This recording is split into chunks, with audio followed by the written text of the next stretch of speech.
So, as we all know, the DC universe has been in a state of flux for the past few decades, if I may, and it finally looks like it's getting back its footing. Putting James Gunn and Peter Safran as the CEOs might be the reason DC gets back into the Dark Knight form of popularity and quality. This is what DC deserves. For people who haven't read the comics, DC, the characters, the storylines are leagues better than Marvel. And for some reason, the films have not been as good as they should be. And looking at the new slate of films, it finally looks like DC will get its due. So the projects that have been announced are quite interesting for me. The first chapter is titled Gods and Monsters, and it's chapter one of the 10-year long plan. And the films and TV series that have been announced, these are not even all the projects in chapter one. So that's something that's got me really intrigued. So, as James Gunn revealed, we will be getting Shazam Fury of the Gods, Blue Beetle, Aquaman, The Lost Kingdom, and The Flash, all four this year. And The Flash is going to be the one which resets the entire DC universe and pave the way for James Gunn's universe, as many people are calling, or as he likes to call it, the DCU. what's interesting to me is that the first project after the Flash resets the universe is going to be Blue Beetle, which is a character I have not seen much of. I've seen him once or twice in the DC animated universe. I think it was in Justice League vs. Teen Titans. That's the only thing I've seen Blue Beetle in. So I'm very interested to see what they do with his character. And the fact that Jason Momoa might not be leaving the role of Aquaman just brings up the possibility that we might be retaining a lot of actors from the DCEU. So that is pretty interesting. I hope there is a slight possibility that they bring back Henry Cavill because he was the perfect Superman. And according to what James Gunn has said, Henry Cavill wasn't fired.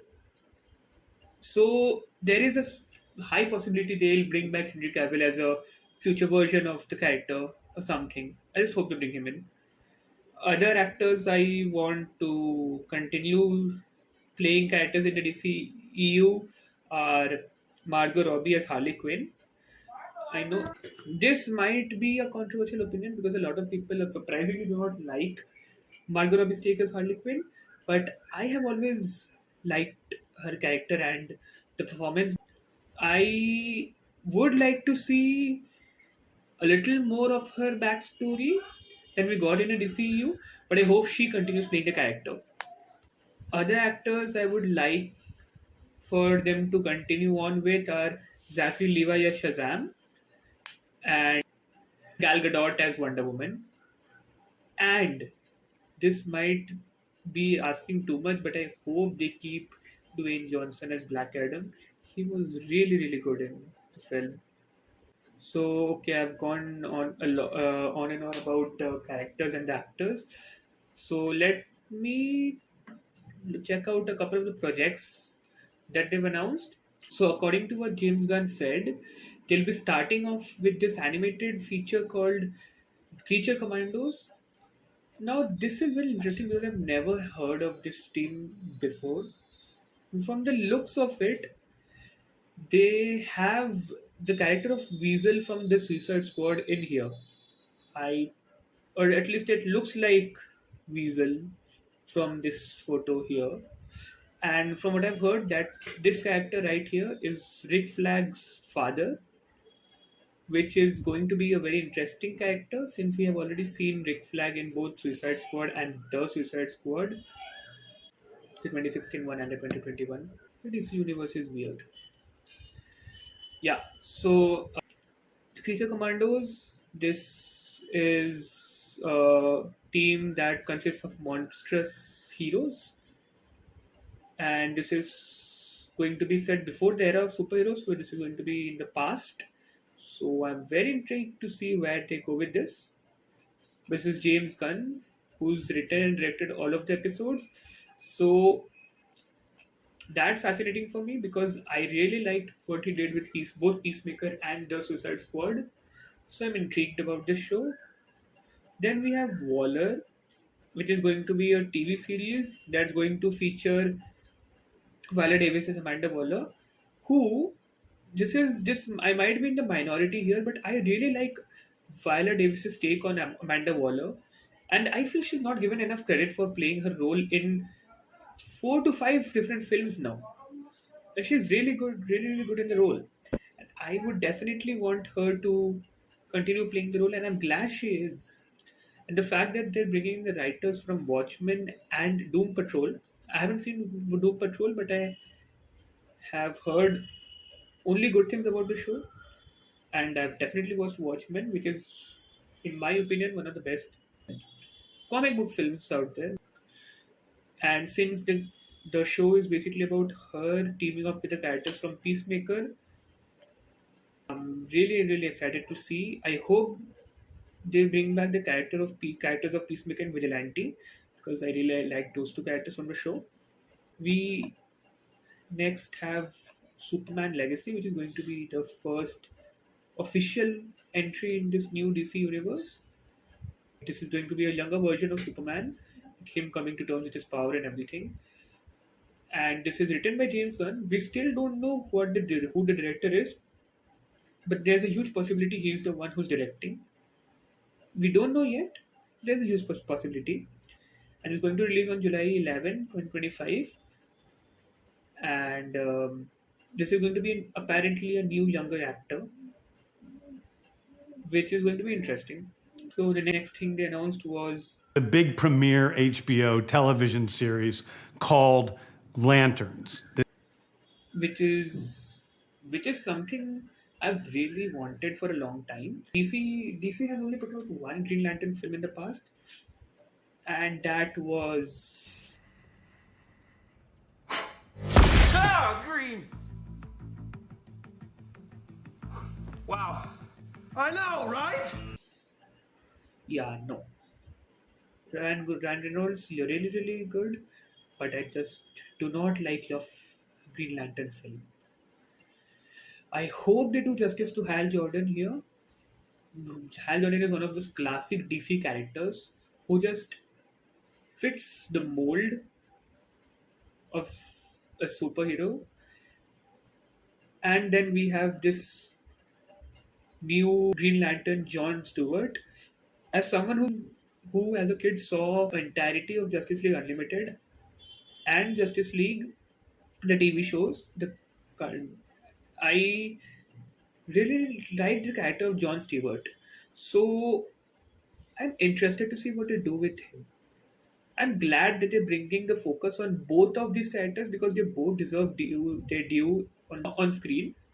And this is going to be a television project. And as James Gunn says, This is a story of a couple of Green Lanterns, John Stewart and Hal Jordan, and we have a few other lanterns peppered in there, but this is really a terrestrial-based TV show, which is almost like True Detective with a couple of Green Lanterns who are space cops watching over Precinct Earth. In it, they discover a terrifying mystery that ties into our larger story of the DCU. which is actually very interesting for me. The fact that they're doing a mystery thriller with Green Lanterns. And this is how James Gunn describes it. So I'm really excited for this project. Then we have a couple of characters that we never expected to get in the DC universe, but I'm really glad we are getting them in this starting phase. There's Booster Gold, who just like John Stewart, I saw him in one or two episodes of Justice League Unlimited, and I really liked his character. He's a fascinating guy. He's a loser from the future who uses future technology to come back to present day and become a superhero so that people will love him. It is basically the superhero story of imposter syndrome. James Gunn does really, really well with this quirky, over the top type of characters, as proved in the Guardians of the Galaxy. And Booster Gold is a Peter Quill type of guy, I feel like. So I want to see what they do with him. Then we have Supergirl Woman of Tomorrow, which is based on a comic series that came out last year. And as James Gunn describes it, Now, Superman is a guy who was sent to Earth and raised by loving parents. Whereas Supergirl in this story, she is a character who was raised on a chunk of Krypton. She watched everybody around her perish in some terrible way. So she's a much more jaded character. so I am really excited to see what they do with Supergirl. I have not seen the CW show. I've seen a couple of episodes. I've seen Arrow, I've seen Flash, I've seen Legends of Tomorrow, I've seen the crossover episodes, but I have never properly sat down and watched Supergirl because whenever I tried to, I didn't really like the quality of the show. But Melissa Benoist was a great Supergirl. She was really, really good in the role. So I'm interested. I want to see who they bring in for this role. And the way they described her character, I don't know why, but it seems a lot like Shuri's character from Black Panther Forever. And I really liked what they did with her in that film. And this is a similar kind of character description that James Gunn gave. So I want to see what happens with this character. And as I mentioned before, I have seen Supergirl in Justice League Unlimited. A whole lot of the characters that James Gunn announced have seen in animated projects, and I would love to see them come to the big screen. Supergirl was one of my favorite characters from Justice League Unlimited, so I want to see what they do with her here. Then we have the Authority. Now, this I might be in the minority, but I'm really interested to see what they do with this particular project. This is going to be a film based on this team that basically the Punisher in DC. That's what this is. They are morally grey characters who want to save the world at any cost. This is basically a team of anti-heroes, if I may. I've never heard of these characters. I've never seen these characters before, but I'm really intrigued to see this, especially since it is going to be a spin-off of Superman Legacy. This sounds a lot like the Elite. The Authority sounds a lot like the Elite. For those who don't know, the Elite are a group of anti-heroes who, just like the Authority, seek to save the world by any means necessary. There's this brilliant animated film called Superman versus the Elite that I would recommend you check out. The Authority sounds a lot like that team. So I'm interested. I'm really interested in this project. Then we have Paradise Lost, which was described by James Gunn as Story of Paradise Island, usually known as Themyscira, which is the birthplace of Wonder Woman. It's almost like Game of Thrones with Westeros, but with all of the inhabitants of Paradise Island. and I am a little iffy on this project because while I do love Game of Thrones, Game of Thrones is my favorite show of all time, despite the lackluster season 8. But I am not really sure about them making a show on the island. Wonder Woman as a character is fascinating, and her storylines are great, but I'm not really sure about this particular project since this is going to be set before the Wonder Woman films. They might be setting up Wonder Girl somehow, Donna Troy. But other than that, I don't see much from this project. I don't expect much from this project. I hope it'll surprise me, but I'm not really excited for it. Now, the next project has got me really, really interested and excited. The introduction of the DCU's Batman is The Brave and the Bold. Brave and the Bold. This is going to be the introduction for Batman in the DC universe, and here he's going to be joined by Damian Wayne as the Robin. Damian Wayne is Bruce Wayne's son, for those who don't know. Long complicated history with Talia al Ghul. Seen Damian Wayne in the animated films in the DC animated universe, and he was one of my favorite characters there, especially what they did with him in the last film. So I am really interested to see what they do with his character here.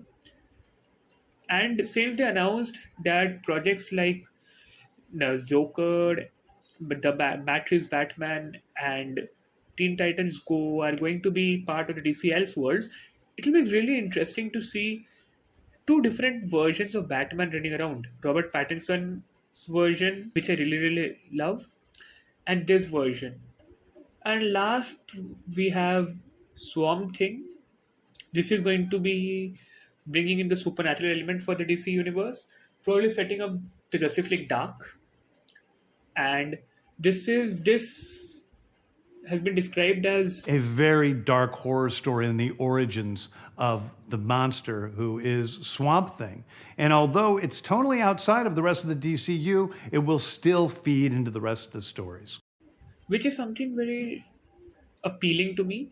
I love horror films, so I am really intrigued to see what they do with Swamp Thing. I know they released the TV show on him in 2019, or was it 2020, something around that time, and it received a lot of praise, but they cancelled it after one season. I haven't got around to seeing it yet, but I'm really interested to see what they do with Swamp Thing. And since they're going into the horror area, I'm really interested. This is probably one of my top five projects in this new slate of DC films that have been announced. And the fact that they might be bringing James Mangold to direct it gets me really, really interested. Yeah, that's it for today. I hope you guys liked this video. And since this is my first video, I would love it if you guys could suggest other video ideas in the comments. What do you want to see? Any films, any TV shows, just go down in the comments.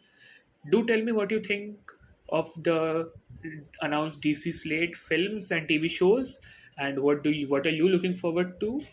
And don't forget to like, share, and subscribe. And I will be back in the next video.